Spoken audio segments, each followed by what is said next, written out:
She was not a criminal. She was not weak. She was a housewife in Ohio, prescribed laudanum for menstrual pain by her family physician in 1878. She was a widow in Massachusetts, given nerve tonic after her husband died at Gettysburg. She was a mother in Georgia, given opiates after a difficult childbirth. She was prescribed the drug by a licensed doctor who told her it was safe, and she spent the rest of her life unable to stop.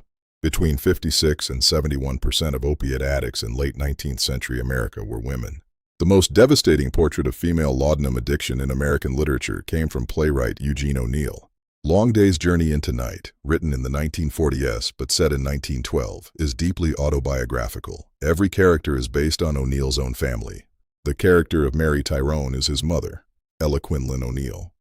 Mary was prescribed morphine after a difficult childbirth, the classic Victorian entry point.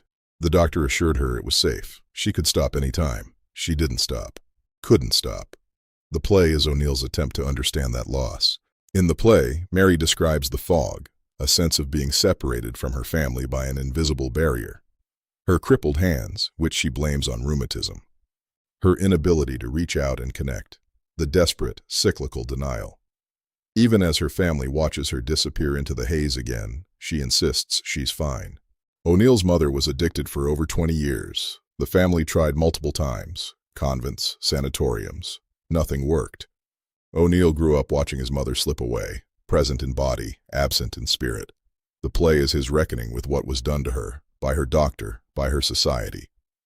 Victorian society maintained a hypocritical distinction between medical addiction and vice, drawn almost entirely along racial lines. The laudanum drinker was typically white, middle class, or a veteran. Their addiction was a habit or a misfortune, a private medical issue. The opium smoker was associated with Chinese immigrants in the dens of the West Coast. This form was criminalized.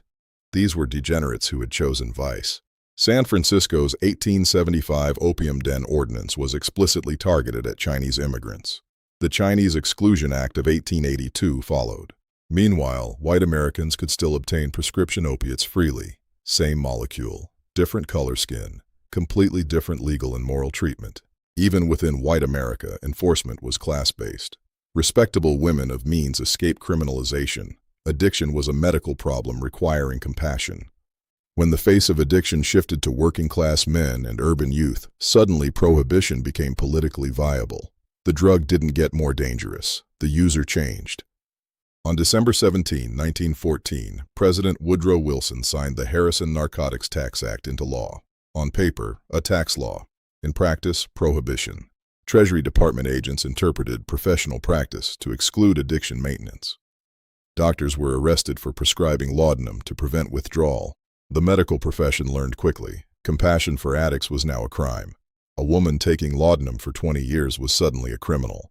A veteran who had used morphine since Gettysburg faced the choice of agonizing withdrawal or breaking the law. Some locked themselves in rooms. They emerged physically free but psychologically destroyed. Many relapsed within days.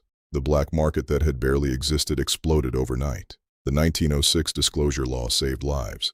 But the 1914 Harrison Act, implemented without a plan for treatment, caused immense suffering to people who had committed no crime. The system that created hundreds of thousands of addicts through medical prescription now criminalized those same addicts. The playbook repeats. The century turns. Visit unbedsidemanners.com for more stories. Learn more about the human cost of bad policy on unbedsidemanners.com.